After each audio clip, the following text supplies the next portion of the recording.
হিন্দু সরকার করতে চাইছে শুভেন্দু অধিকারী, পুরো ধুয়ে দিলেন ভাইজান। আর মমতাকে চরম হুঁশিয়ারি দিলেন আব্বাস সিদ্দিকী। দেখুন বন্ধুরা কি বলতেন আব্বাস সিদ্দিকী এই ভিডিওতে।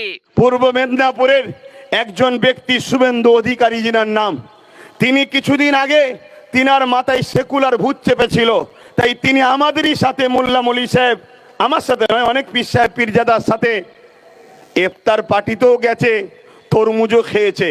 হঠাৎ করে সেকুলার ভূত ওনার নেবে গিয়ে এখন কমলার ভূত নেবেছে।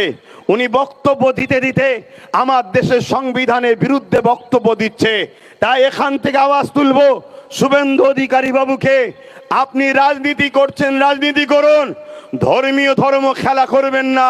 কেন ধর্ম এমন একটা মহাব্বত ভালোবাসার জিনিস, এই আগুনে কিন্তু আপনার রাজত্বের সব শেষ হয়ে ধ্বংস হয়ে যাবে, এটা সতর্ক আপনাকেও করে দিচ্ছি।